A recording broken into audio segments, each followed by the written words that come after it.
조금 전에 제가 오프닝 때도 말씀드렸습니다만 최단비 변호사님 왜 고유정의 얼굴이 공개가 안 되고 있습니까 지금? 신상공개위원회에서는 얼굴을 공개하기로 했죠. 네. 이름은 먼저 공개를 했고요. 그리고 얼굴은 자연스러운 방법으로, 그러니까 적극적으로 얼굴 사진을 공개하는 것이 아니라 뭐 조사실에서 나가는 과정이라든지 아니면 이렇게 다음에 언론에 공개된 때 얼굴을 공개하자 이러한 방식을 결정을 했습니다.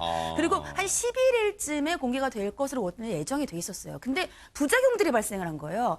아직 얼굴이 공개되지 않고 이름만 공개되니까 고유정이라는 동명이인들이 2차 피해를 보게 된 겁니다. 그래서 어제인 6일에 먼저 공개를 하게 했고요. 이 공개하는데 시간이 좀 짧았어요. 조사실에서 유치장까지 30m가량밖에 안 됐고 말씀드린 것처럼 언론에 마스크 같은 것이 없는 소극적인 공개를 결정을 했기 때문에 본인 스스로 긴 머리, 단발머리를 내리고 얼굴을 가렸기 때문에 얼굴이 공개로 결정을 했지만 사실상 공개는 안 된 뭔가 좀 공개가 불발이 됐다 이렇게 할 수가 있겠습니다. 아니 그러면 이 최단비 변호사님 저 상태라면 소극적 공개라고 아까 말씀하셨잖아요. 그러면 저렇게 고개를 푹 숙여 머리카락을 늘어뜨렸잖아요. 그러면 옆에 있는 이 경찰분이 잠깐 있어 보세요. 자 언론에 공개돼야 되니까 머리카락을 이렇게 뒤로 확 넘긴다거나 이렇게 할 수 없다는 거예요? 그러니까 일반적으로는 뭐 마스크나 모자를 착용하지 못하기는 해요. 네. 근데 여성 같은 경우는 이제 머리가 가려지니까 이것을 적극적으로 옆에 계신 분들이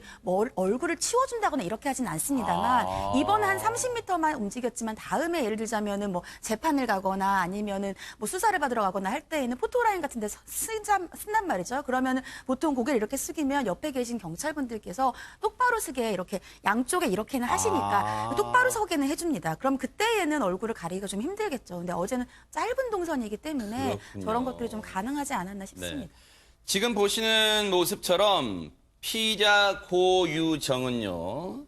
저렇게 체격 조건을 보면 160cm 정도 됩니다. 그리고 뭐 한 60kg 정도 나간다고 일단 알려졌어요. 50kg 정도요. 50kg 정도 되는데 그런데 고유정이 살해한 전 남편의 체구는 김윤희 프로파일러님 체구가 일단은 체격 조건이 상당히 차이가 난다면서요. 네, 피해자 같은 경우는 180cm에 80kg 정도로 알려져 있습니다. 네. 체격 차이가 굉장히 크죠. 네. 이렇기 때문에 많은 해석들이 있는데요. 첫 번째가 그 디지털 포렌식 검사 결과 니코틴 치사량이라는 검색을 했다라는 것이 네. 피해자가 드러났어요. 그렇기 때문에 약물을 사용하지 않았느냐라는 의견이 또 제시되고 있고요. 네. 두 번째는 이게 혼자 살해할 수 있겠냐, 이렇게 덩치 큰 사람을. 그렇기 때문에 공범이 있지 않느냐라는 여부들을 얘기하고 있는데요. 네. 근데 실제 현재 시체가 발견되지 않은 상황에서는 니코틴이라든지 약물을 사용했다는 것이 아직 판가름이 안 나고 있고요.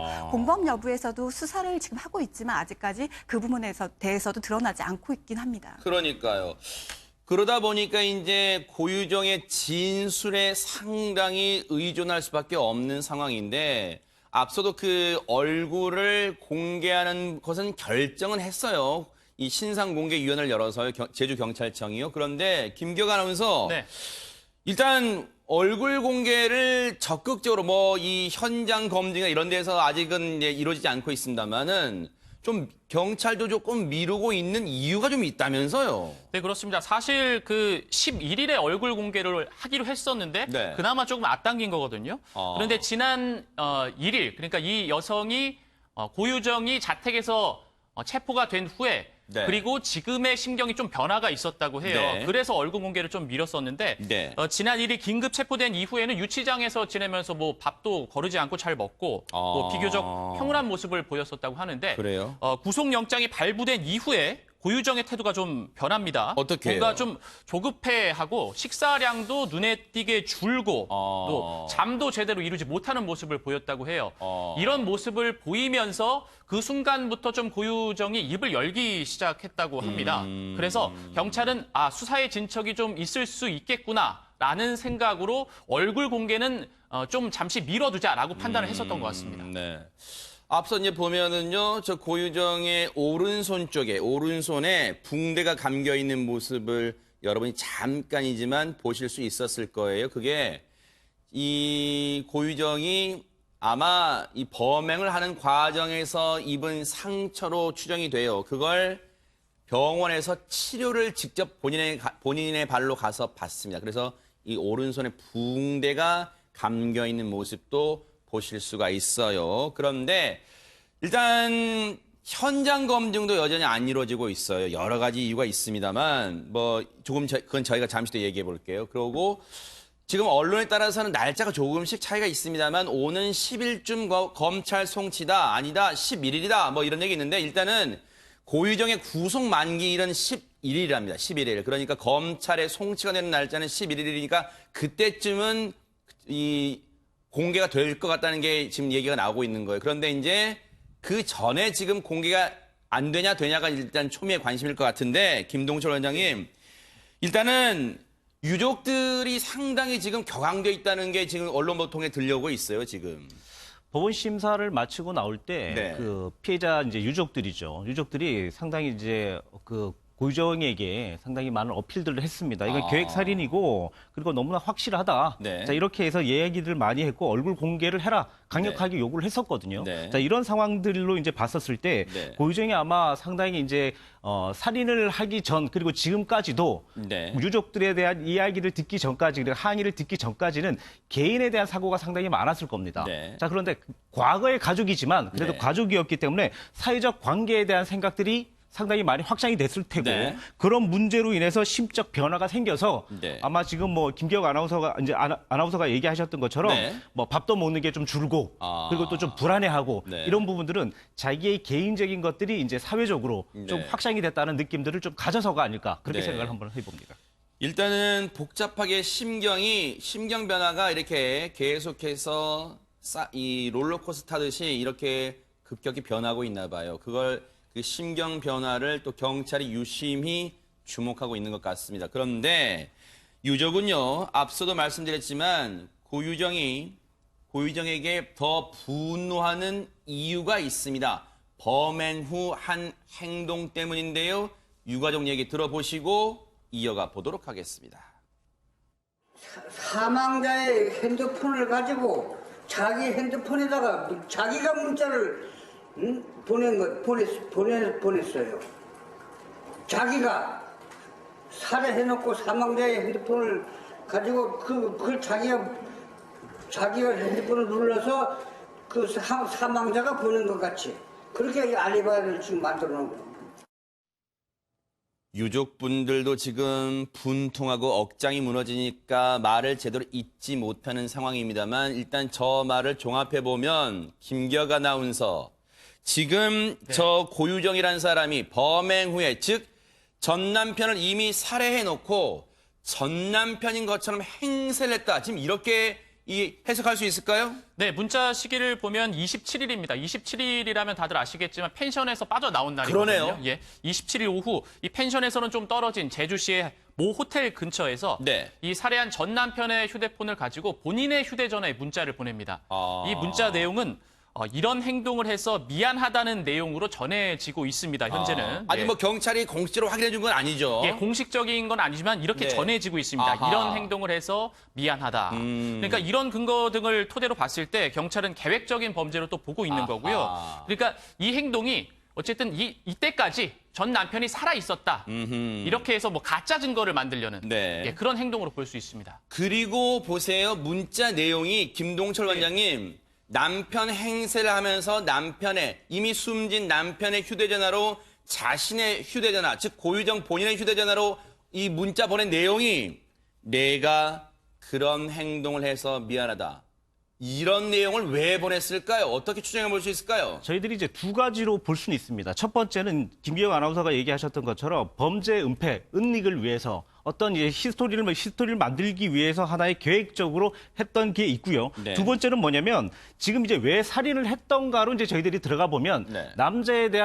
전 남편에 대한 앙심이 있거나 상당히 부정성이 있었단 말이죠. 네. 그런 생각들이 있었기 때문에 이건 심리적으로 전 남편에게 이런 소리를 듣고 싶다라고 하는 어떤 의식적인 마인드로 본인이 남편의 것들을 적고 본인이 받아서 위안을 받는 이런 심리적 문제들도 분명히 포함이 돼 있다. 이 두 가지가 있지 않을까라고 생각을 해봅니다. 혹시 이런 생각도 혹시 해볼 수 있을까요? 김윤희 프로파일러님.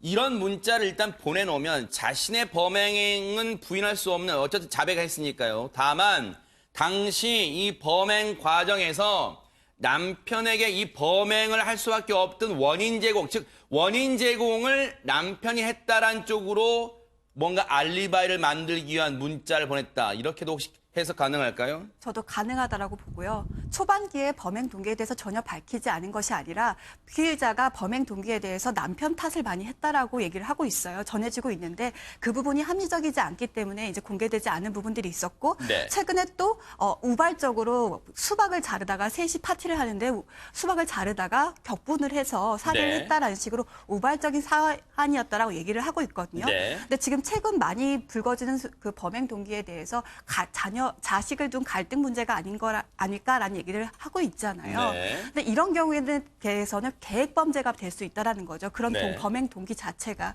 네. 그렇기 때문에 이 범행 동기라는 것을 우발적으로 그리고 남편의 책임으로 돌리기 위해서 이런 문자를 보냈을 가능성이 크다라고 봅니다. 네.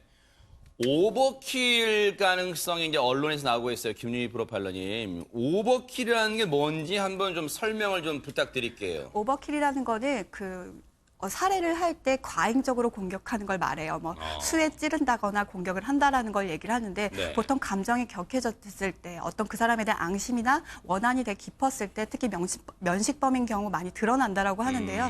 실제로 개인적인 성향까지도 많이 합세된 부분입니다. 근데 실제로 지금 사체가 발견되지 않았기 때문에 오버킬의 가능성에 대해서는 정확하게 알 수 없지만 사체를 많이 훼손을 했다라는 것들은 네. 이 사람이 갖고 있는 원한이라든지 성향 자체가 잔인한 부분이라는 건 확실히 드러내는 것이죠. 네. 그런데 최단비 변호사님, 피의자 고유정은 나름대로 완전 범죄를 꿈꾸려 했는지는 모르겠어요. 왜냐하면 곳곳에 뭔가 장치를 숨겨놓는데 오히려 전체를 들여다보면 구멍이 숭숭 허술한 곳이 많다라는 게 대체적인 언론의 분석인 것 같습니다. 네, 맞습니다. 본인은 만약에 이것이 드러나지 않을 범죄가 될 수도 있다는 생각을 했던 것 같아요. 왜냐하면 처음에 본인이 예약을 했던 것이 무인 펜션이기 때문에 무인 펜션에 들어가고 나가고를 사람이 직접 보질 못했습니다. 그리고 사망하고 나서 27일이 지나서 이 남편을 찾을 사람은 가족밖에 없으니까 자신한테 문자 메시지를 보내요. 그럼 만약에 남편이 없어졌다라고 얘기를 하면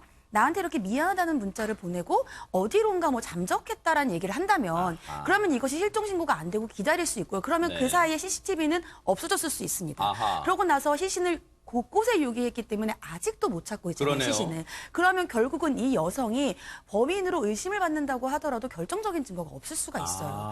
그런데 그 전에 가족들이 이상하다고 생각을 했고 그리고 나서 빨리 신고를 했고 CCTV가 확보됐고 진술을 자백을 했기 때문에 이것이 뒤집어 보면은 본인이 구멍이 난 곳들이 있었던 거죠. 아하. 근데 그 전에 지금 이제 가족들의 진술에 따르면 네. 이 양육권과 관련된 양육권 아니고 면접교섭과 관련된 재판 과정에서 이 고유정이 상당히 격분을 했고 남편에게 전 남편에게 격분한 흥분의 상황을 많이 보여줬다라는 얘기를 했기 때문에 이미 가족들은 조금 만나러 갈 때부터 걱정을 했을 수가 있습니다. 그래서 이 고유정 입장에서는 본인은 계획적인 범행을 꿈꿨지만 이런 것들이 결국은 계획적이거나 완전한 범행은 없다라는 것이 다시 한번 드러난 사건이죠.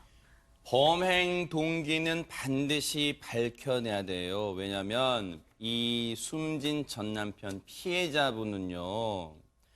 이 아들과 떨어져 살면서 2년 동안 떨어져 살면서요. 이 양육권을 이 고유정한테 줄 수밖에 없었던 상황이었어요. 그런데 박사 과정을 밟으면서도 수입이 없잖아요. 돈벌이가 없는데 꼬박꼬박 월 40만 원 정도의 생활비, 양육비를 고유정한테 지급을 해오고 있었대요. 2년 만에 면접 교섭권을 재판을 통해서 얻어서 2년 만에 아들을 보러 가는 설렘을 안고 가다가 그날 이렇게 끔찍한 범죄의 희생을 당하고 만 겁니다. 반드시 경찰이요. 이 중요한 퍼즐입니다. 범행 동기를 반드시 밝혀내 주기를 기대를 해보겠습니다.